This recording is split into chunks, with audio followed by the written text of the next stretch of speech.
Hi, അസ്സലാമു അലൈക്കും. ഇന്നൊരു ഇഫ്താർ സ്പെഷ്യലായിട്ടുള്ള ചിക്കൻ റെസിപ്പി ആയിട്ടാണ് വന്നിട്ടുള്ളത്. അപ്പോൾ കാണുമ്പോൾ തന്നെ അറിയാം, നല്ല റിച്ച് ആയിട്ടുള്ളൊരു ചിക്കൻ റെസിപ്പിയാണിത്. പെട്ടെന്ന് തന്നെ റെഡിയാക്കി എടുക്കാൻ പറ്റും. അപ്പോൾ നമുക്കതെങ്ങനെ റെഡിയാക്കി എടുക്കാമെന്നുള്ളത് നോക്കാം. ചൂടായ പാനിലേക്ക് 1 ടീസ്പൂൺ നെയ്യ് ഇട്ട് കൊടുത്തിട്ടുണ്ട്. പിന്നെ 1 ടേബിൾ സ്പൂണ് ഓയിലും കൂടെ ചേർത്ത് കൊടുക്കാം. ഒരു മീഡിയം സൈസിലുള്ള ഉള്ളി ഞാൻ ചെറുതായിട്ട് സ്ലൈസ് ചെയ്തെടുത്താണ് അത് ഇതിലേക്ക്.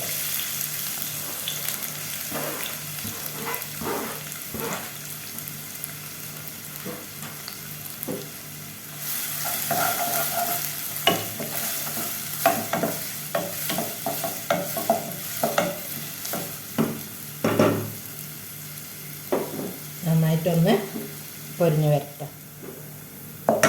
അതിലൂടെ കളറ് മാറി വരാൻ തുടങ്ങിയിട്ടുണ്ട്. ഈ ഒരു സമയത്ത് ഞാനിതിലേക്ക് കുറച്ച് ബദാമും കിസ്മിസൊക്കെ ഞാനിതിലേക്ക് ചേർത്തിട്ടുണ്ട്. സമയത്ത് എന്തോ ഒരു വീഡിയോ സ്റ്റക്കായിപ്പോയി. അപ്പോൾ അതായത് നമുക്ക് ഫ്ലെയിം ഓഫ് ചെയ്യാം. ഇനി നമുക്കിതൊക്കെ ഇതിന് കോരി മാറ്റാം.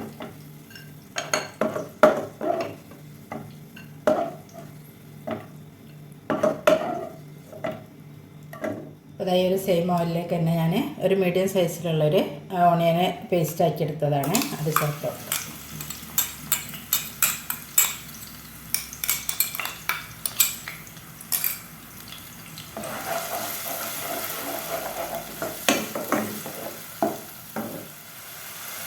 ഇതിൻ്റെ കൂടെ ചേർത്ത് കൊടുക്കുന്നത് 1 ടീസ്പൂണ് ഇഞ്ചി വെള്ളുള്ളി ചതച്ചെടുത്തതാണ്. ഇഞ്ചി വെള്ളുള്ളി പേസ്റ്റ്,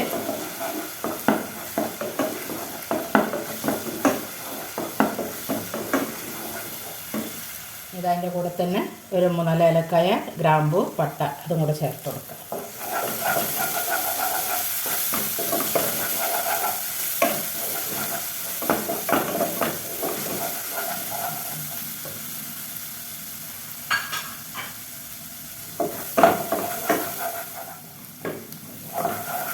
ഇതൊക്കെ പച്ചച്ചുവൊക്കെ മാറി നന്നായി മൂത്ത് വന്നിട്ടുണ്ട്. ഈ ഒരു സമയത്ത് ചേർത്ത് കൊടുക്കുന്നതിലേക്ക് മല്ലിപ്പൊടിയാണ്. ഒരു 1.5 ടീസ്പൂണ് മല്ലിപ്പൊടി ചേർത്ത് കൊടുക്കുന്നുണ്ട്. ഒരു 1/2 മുതൽ 3/4 ടീസ്പൂണ് മുളക് പൊടി. അപ്പോൾ നമ്മൾ ചേർത്ത് കൊടുത്ത മസാലൻ്റെ ഒക്കെ റോ ടേസ്റ്റ് മാറിയിട്ടുണ്ട്. ഇനി നമുക്ക് ക്ലീനാക്കി വെച്ചിട്ടുള്ള ചിക്കൻ ചേർത്ത് കൊടുക്കാം. ചേർത്തിട്ട് നന്നായി തന്നെ മിക്സ് ചെയ്തെടുക്കാം.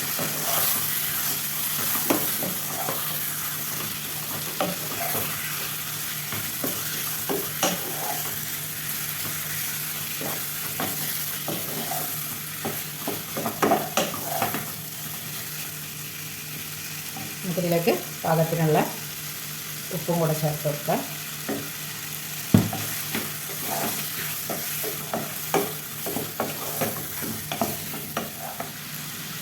ഇതിലേക്ക് ചേർത്ത് കൊടുക്കുന്നത് ഒരു 1.5 ടേബിൾ സ്പൂണ് തൈരാണ്. തീരെ വെള്ളമില്ലാത്ത നല്ല കട്ട തൈര് തന്നെ എടുക്കുക കേട്ടോ. ഇൻ കേസ് വെള്ളം ഉണ്ടെങ്കിൽ അതൊന്നൊരു സ്ട്രെയിനറിൽ വെച്ച് അതിൻ്റെ വെള്ളമൊക്കെ മാറ്റിയിട്ട് ഇങ്ങനെ ഒരു നല്ല തിക്കായിട്ടുള്ളൊരു തൈര് തന്നെ ചേർത്ത് കൊടുക്കുക. ഇത് നന്നായിട്ട് തന്നെ എന്നിട്ട് ചിക്കനായിട്ട് മിക്സ് ചെയ്തെടുക്കുക.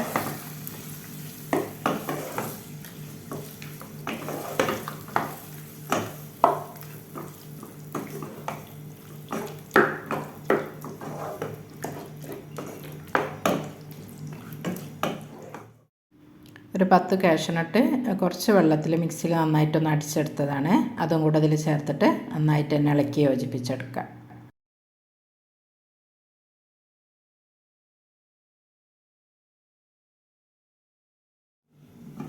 ഇടയ്ക്കൊന്ന് ഇളക്കി കൊടുക്കാൻ മറക്കരുത്, കാരണം നമ്മൾ അധികം വെള്ളമൊന്നും ചേർക്കാത്തതല്ലേ.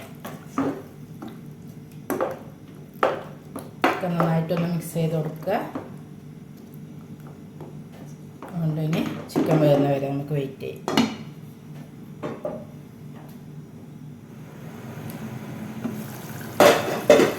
അപ്പോൾ ചിക്കനൊക്കെ ഓൾമോസ്റ്റ് വെന്ത് വന്നിട്ടുണ്ട്. ഇനി നമുക്ക് നേരത്തെ പൊരിച്ച് മാറ്റി വെച്ചിട്ടുള്ള ഈ ഒരു ഒണിയൻ ഫ്രൈ ചേർത്ത് കൊടുക്കാം.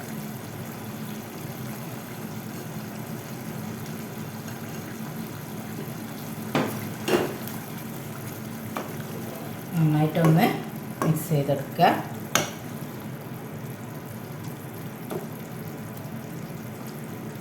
അതുകൊണ്ട് കുറച്ച് സമയം കൂടെ ഒന്ന് അടച്ചു വെച്ച് വേവിക്കും.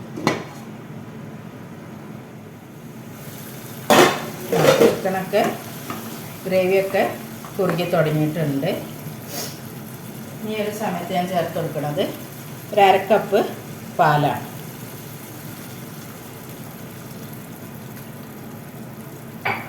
അരക്കപ്പ് പാൽ ചേർത്തിട്ട് നന്നായിട്ടൊന്ന് ഇളക്കിയെടുക്കുക.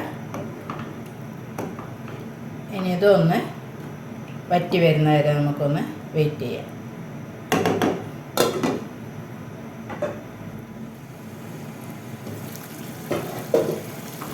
അതവിടെ ഗ്രേവിയൊക്കെ ഒന്നുകൂടെ തിക്കണായി വന്നിട്ടുണ്ട്.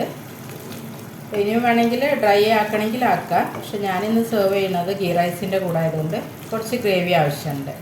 അപ്പോൾ ഞാനിതവിടെ ഇത് ഫ്ലെയിം ഓഫ് ചെയ്യാണ്. നമുക്കിതൊരു സെർവിങ് ഡിഷിലേക്ക് മാറ്റാം. അപ്പോൾ ഇതാ സ്പെഷ്യൽ ഷാഹി ചിക്കൻ കുർമ ഇവിടെ റെഡി ആയിട്ടുണ്ട്. അപ്പോൾ ഇത് ഗീ റൈസിൻ്റെ കൂടെ മാത്രമല്ല കേട്ടോ, പത്തിരീൻ്റെ കൂടെ ആണെങ്കിലും ഇടിയപ്പം അപ്പോൾ എല്ലാത്തിൻ്റെ കൂടെ നല്ല ബെസ്റ്റ് കോംബോ ആണ്. അപ്പോൾ നിങ്ങളിങ്ങനെ ഒന്ന് ട്രൈ ചെയ്ത് നോക്കുക. നല്ല ടേസ്റ്റുള്ളൊരു ചിക്കൻ റെസിപ്പി തന്നെയാണ്.